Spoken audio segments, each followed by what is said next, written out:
Hello everyone, welcome to the podcast. I remember the name. Now, today I'm going to finally put an end to this debate of Star Wars with trilogies in it. Haha, you think I'm gonna do that? No, I'd like to go please. What I'm really going to do is to explain why the tension is there and why this might just be the biggest brain move Lucasfilm then for it that Disney could be put. So first off, we need to analyze why are they different. So they're different because they're tailored to different audiences, and by different audiences, I mean like different generations. Like the generations were like very different, very different. Now, the main consumers of the original trilogy, let's start there. The main consumers of that trilogy were the boomers and the Gen X. The boomers and Gen X. The prequels, the main one was for millennials and the first half of Gen Z. And then the sequels they were made for the other half of Gen Z and Gen Alpha.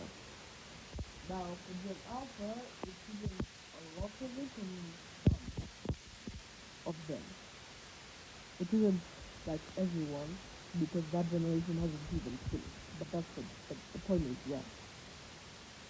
And obviously, there could have been some boomers who watched all three.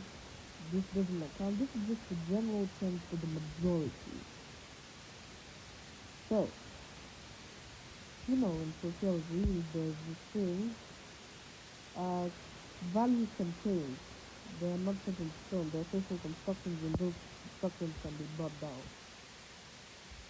So, the main reason is, uh, because they, yeah, the difference in values. But another thing is the value was how Star Wars got popular in country. So I'm going to just talk about the trilogies and then, uh, yeah, we digress. The opening trilogy was made for boomers and Gen X, right? And you can kind of see the how the values match up with stuff that happens. Like one of the main values of boomers and Gen X is that they are a driving force for change. Leia, Chewbacca, Archie. So Archie didn't play much of a role, although Archie did help a bit. Basically, all of those people, they were driving force for change in the Empire. Another one was that they are one of the most optimistic groups of people. And I mean, it makes sense. Having to go through the Cold War, optimism is probably the only thing that can keep you going in those trying times. It's basically the entire trilogy is a story. Now, personal growth. That's something that they value a lot. This is more together. And Han Solo is basically that because look, at the very beginning, selfish, he wasn't going to do anything for everyone. He was even going to abandon the resistance near the end. Like before the attack on, before the Death Star was going to attack Yavin for the base, right? And Han almost didn't show up, but then throughout the series he becomes more selfless, leading to sacrifice and for Awakens. Did you see that movie? Although that movie came out, oh no, that movie came out 8 years ago. In 2015 was 8 years ago. That movie came out 8 years ago. I feel so old. So yeah, by then yeah, it's grown up. And if you haven't watched it by then, what are you doing? Finally was the the 60s and the 70s. were a time of booming technology, and boomers in Gen X are associated with that. So that's maybe that could have been in part a driving force for the addition of droids. Right. So that's why it's made for the boomers, right? That's why probably they love it because it appeals to them because it's like very like it's like how do you say it? It's like it was they relate it, and then the prequels will be. But this is made for most for the millennials and like half of Gen Z, right? So um, the first thing they have to do this is more of a characteristic than a value, but they have to come with new forms of oppression, right? Now bullying isn't exactly per se oppression, but it is something like very that can be oppressive because bullying is a power imbalance. And that was Anakin starting in slavery. Now, of course, I ain't saying slavery is equal to bullying. Slavery is way worse. What I'm saying is that they're both being oppressed, just one to a much more degree.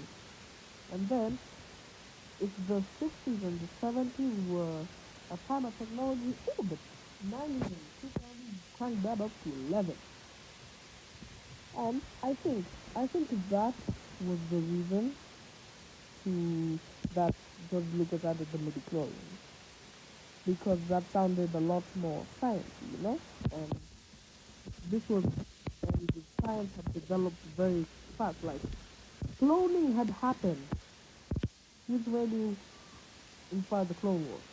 But cloning had actually happened on an animal during this time. So technology was getting hip and cool, so maybe that was why. There was a lot more diversity, and that explains the hundreds of new planets that uh, in the original trilogy we never heard of, and that most we will never see, and most we never saw again. And then there was a lot of political progression in this era. And then, so democracy, starting the empire out of the republic. Now, obviously, this is just to set up the downfall, but still. And one of the more characteristics is that they like to challenge stuff. And you know the king of challenging rules in this series? Anakin. That makes nickname for Anakin. I forgot what it was. Annie. Annie Skywalker. He, he questions most all the rules of the Jedi. Speaking of the rules of the Jedi, millennials and this portion of Gen Z, they like loyalty. They are mad loyalty. So yeah, in a way, that's what they're establishing the rules of being a Jedi, the norms, the values, the rules, the trials, the tribulations of being a Jedi. That's what him doing. That's how it represents it, right? Yeah. So with that, and finally, uh, something that's honestly very weird is considering there are a lot, well, not a lot in terms of portion, but there are a considerable amount of feminists on this generation. Family values were also, yeah. So me, and then Padme being the father, the mother to Luke and Leia, that just enhanced it, right? Where you get, yeah. And finally, the sequels. Oh, I grew up on the prequels. Revenge of the Sith is easily the best movie in the series. Okay, not easily. Empire Strikes Back puts quite a bit of a fight. But, yeah. And the worst, I think everyone can agree, even people who love the prequel, that the West was attack on the clone, closely followed by Rise of Skywalker. I think everyone can agree on that, despite the whole basis of the video.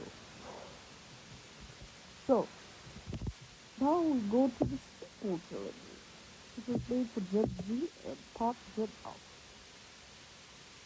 Racial diversity in this generation is common, which is reflected in the multiracial cast in the sequel. If I can pull up the cast of the sequel trilogy for a bit, you know, right? Actually, let's just look at the Force Awakens. The Force Awakens cast.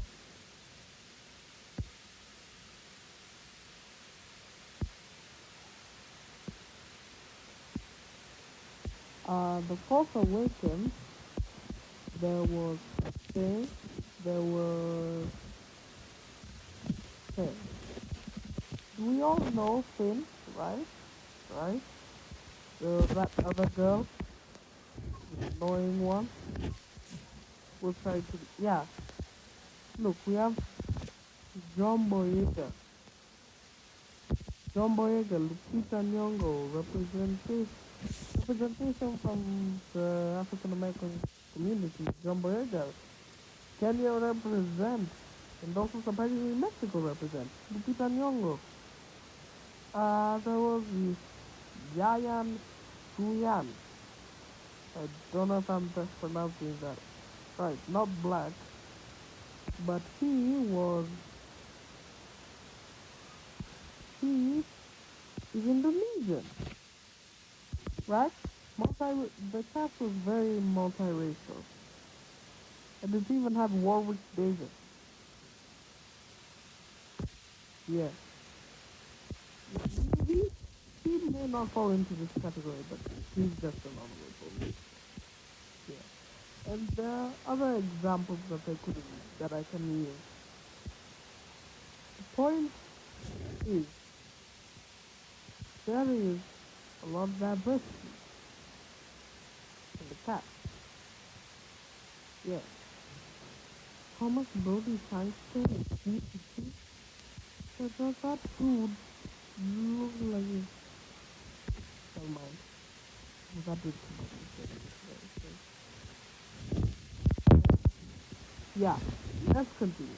So, another one is good mental health. This can be shown in the progression of Kylo Ren, right?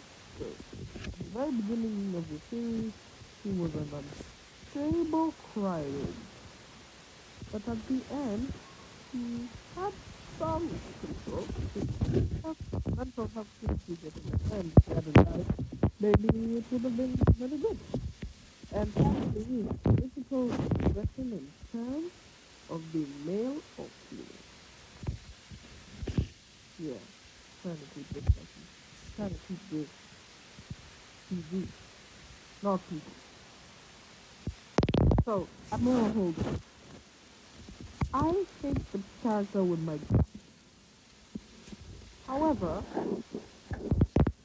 I guess as a Gen Z millennial may like it.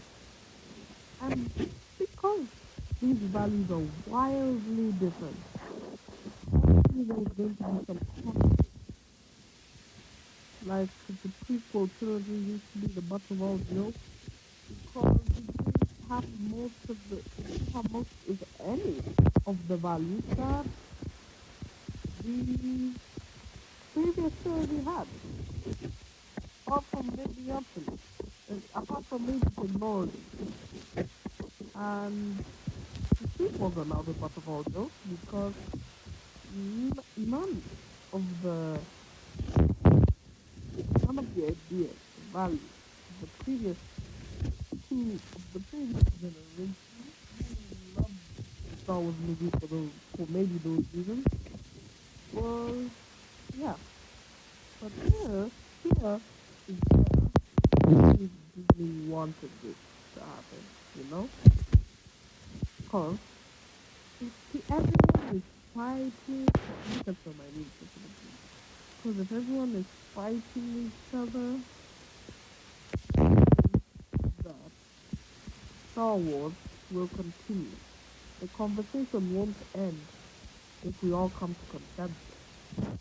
Now, those may have not envisioned it, but definitely he, but definitely Disney saw that optimism. Why do you think they're turning out more Star Wars content nowadays, right? Well, that may become something else, but also uh, the conversation is still going. So we see an opportunity to capitalize. So if we want to take down big business, we must come to a consensus about what is the best facility. And as long as our values are conflicting, I don't think that'll ever happen. So either Disney just wins and we all have to go suck it, or, we just all forget about it. This is a world that's